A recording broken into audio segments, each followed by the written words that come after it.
हडपसर विधानसभेमध्ये एक नाव चर्चेत आहे. ते नाव म्हणजे प्रशांतदादा जगताप, प्रशांतदादा जगताप, प्रशांतदादा जगताप. आणि त्यांचे कार्यकर्ते, त्यांचे पदाधिकारी आज आपल्या सोबत आहेत. त्यांच्या हवाबद्दल, त्यांच्या वाऱ्याबद्दल आपण चर्चा करणार आहे. काय वाटतं, प्रशांतदादा जगताप यांनाच उमेदवारी तर तुम्ही दिलेली आहे, पण आमदार म्हणून जनतेने त्यांनाच निवडलं पाहिजे असं तुम्हाला काय वाटतं? हे पहा, आता प्रत्यक्षात जर बघायचं झालं तर मागचे आपले आमदार जे आहेत त्या आमदारांनी आपल्या मतदारसंघामध्ये कोणत्याही प्रकारचं काम केलेलं नाही. प्रचंड प्रमाणात बेरोजगारी वाढलेली आहे, दलितांवर अन्याय होत आहेत. हे अन्याय रोखण्यासाठी त्यांनी कुठलेही प्रयत्न केलेले नाहीत. आज बघा, दलितांचे, गरिबांचे, पीडित, शोषितांची मुलं कॉलेजमध्ये शिकतात. अशा मुलांच्या, अनेक मुलांच्या, मुलींची सुद्धा त्यांच्या स्कॉलरशिप ज्या आहेत या मोदी सरकारने अडवून धरलेल्या आहेत. मागच्या 2-2, 3-3 वर्ष झालं कॉलेजमध्ये शिकणारे मुलं शिक्षणापासून वंचित राहत आहेत. हे आज आज आपल्या लोकांनी ओळखलं पाहिजे. माझी अशी विनंती राहील, दलितांची जी मतं जी आहेत ती मागच्या वेळेला आपण इतर ठिकाणी गेली, पण यावेळेला महाविकास आघाडीचे उमेदवार माननीय प्रशांतदादा जगताप यांना प्रचंड बहुमताने आपण निवडून दिलं पाहिजे असं मला वाटतं. शरद पवारांचं जे काही भावनिक वातावरण आहे, ते भावनिक वातावरण तुम्हाला या इलेक्शनमध्ये कामाला येईल, उपयोगी पडेल वाटतं का? भावनिक वातावरण तर आहेच, कारण जे लोक गद्दारी करून पक्ष फोडून त्यांनी दुसऱ्या पक्ष फोडून काम सुरू केलं, त्या कामामध्ये लोकांना ती सगळी गोष्ट आवडलेली नाही. भावना लोकांच्या सगळ्या ज्या आहेत त्या माननीय शरदचंद्र पवार साहेबांबरोबर त्यांच्या सगळ्या लोकांच्या भावना आहेत. आणि लोक सगळे आज तुतारीला मतदान करणार आहेत. कारण आज आमच्या दलितांना, आज आमच्या मागासवर्गीय समाजाला आज कळून चुकलेलं आहे की आपल्याला जर कोणी मदत करणारं जे आहे तर महाविकास आघाडी आहे. त्यामध्ये राहुल गांधी आहेत, सोनिया गांधी आहेत, खरगे साहेब आहेत.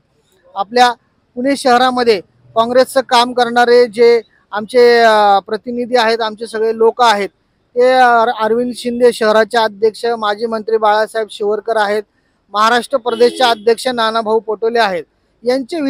यांच्या विचाराने आपला महाराष्ट्र चालला पाहिजे आणि जेणेकरून दलितांवर होणारे अन्याय थांबतील. हे सगळं आमच्या मुलांच्या. शेवटचा माझा प्रश्न, या हडपसर विधानसभेमध्ये काही जे तुमच्या पक्षाचे पदाधिकारी होते किंवा कार्यकर्ते होते, हे यांना उमेदवारी मिळाल्याच्या नंतर नाराज होते. ती नाराजी निघाली आहे का, किंवा कसं काय वाटतं?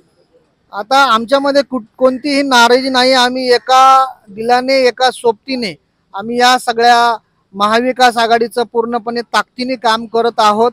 रामटेकडी झालं, वैदवाडी झालं, गोसाई वस्ती, काळे पडळ, ससाने नगर, वानवडी, मांजरी या सर्व भागातले आमचे सर्व मागासवर्गीय विभागाचे काँग्रेसचे लोक असतील, त्याचबरोबर काँग्रेसचे फादरबॉडीचे जे काय प्रतिनिधी असतील, हे सर्व लोक एकदम एकनिष्ठतेने प्रत्येक घराघरामध्ये जाऊन लोकांना सांगत आहेत. आणि या सर्व लोक आपला प्रशांतदादा जगताप यांचं काम करत आहोत आणि तुतारीला मतदान करा असं आम्ही लोकांना आव्हान करत आहोत.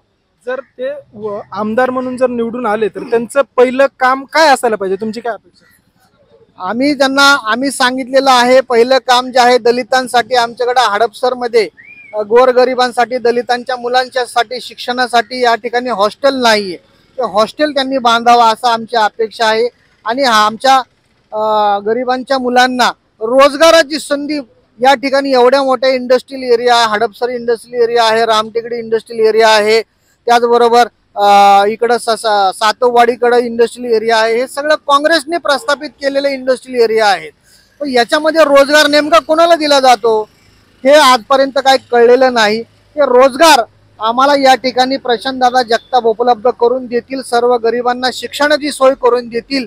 वंचितांना त्यांच्यावर कुठलाही अन्याय होणार नाही याची काळजी घेतील असा शब्द आम्हाला प्रशांतदादा जगताप यांनी दिलेला आहे. त्यामुळे मी या ठिकाणी आवाहन करतो की जातीवादी पक्षाला, धर्म, आता आपण बघतोय या ठिकाणी की हिंदू मुस्लिम या सगळ्या गोष्टी या ठिकाणी सारख्या होतात. आपण या अगोदरही या भारत देशामध्ये हिंदू मुस्लिम असं कधी झालेलं नाही. आम्ही एक दिलाने, माझे अनेक मुस्लिम मित्र आहेत, आम्ही एकत्र राहायचो, पण आज त्यांच्यामध्ये दुरावा निर्माण झालेला आहे. तर दुरावा जो निर्माण झालाय तो दुरावा आपल्याला दूर करायचा आहे. असं जातीवादी पक्षाला आपण कुणीही मतदान करू नये. आपण राष्ट्रवादी काँग्रेस पक्षाचे महाविकास आघाडीचे उमेदवार प्रशांतदादा जगताप यांना सर्वांनी मतदान करावं असं मी त्यांना याच्या अगोदर जे आमदार होते चेतन तुपे यांनी चांगले काम केलं नाही असं तुम्हाला वाटतं? या अगोदरचे आमदार जे आहेत त्यांच्यासाठी त्यांनी जे काही कामं या ठिकाणी केली, आता तुम्ही जाऊन बघा, रामटेकडी सारखा परिसर आहे, झोपडपट्टी जी आहे तशीच आहे. त्या ठिकाणी कुठलीही अजूनपर्यंत कुठल्याही समाजाच्या लोकांसाठी कोणती सुविधा उपलब्ध करून दिली नाही.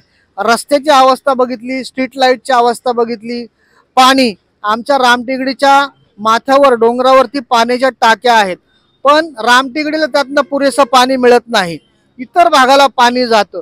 हे जे काही चाललेलं आहे, एवढं सगळं त्यांनी म्हणता तुम्ही काम केले नाही, परंतु त्यांना उत्कृष्ट संसदपटू हा पुरस्कार त्यांना भेटलेला आहे. या पुरस्काराबद्दल काय सांगाल? उत्कृष्ट संसदपटू पुरस्कार त्यांना मिळाला. हा पुरस्कार काय संसदेने दिलेला नाहीये, हा पुरस्कार एक विशिष्ट संस्थेने दिलेला. असे अनेक पुरस्कार आज संस्था देतात. ते राष्ट्रपतींना त्यांनी कार्यक्रमाला बोलवलं असल्यामुळे त्यांच्या हस्ते तो दिलेला आहे.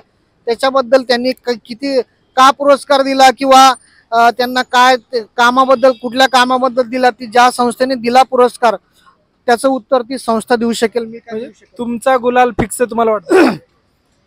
मी या ठिकाणी मी तुम्हाला आज सांगतो की महाविकास आघाडीचे उमेदवार माननीय प्रशांतदादा जगताप अतिशय चांगले प्रेमळ मनुष्य, अतिशय सर्वांना समजून घेणारे, 3 वेळा नगरसेवक होते, महापौर होते.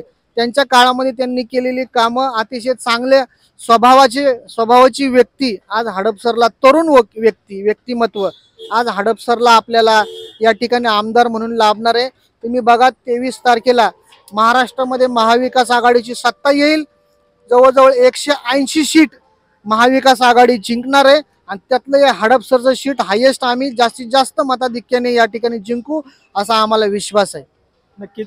मी मेघराज गवारे. या हडपसर भागातून आपण या इलेक्शनचं कव्हरेज करत असताना प्रशांत जगताप जे महाविकास आघाडीचे उमेदवार आहेत त्यांच्या कार्यकर्त्यांनी अपेक्षा व्यक्त केल्यात की काही त्यांनी जे पूर्वीचे आमदार होते चेतन तुपे यांच्या कामावरती टीका करत जे काही त्यांना संसदपटू पुरस्कार भेटला होता, तो पुरस्कार देखील कुठल्या तरी एखाद्या संस्थेने दिलाय आणि त्या संस्थेने चौकशी केली पाहिजे की त्यांनी कुठलंही काम न करता हा पुरस्कार कसा काय दिला, असाही त्यांनी आरोप केलाय.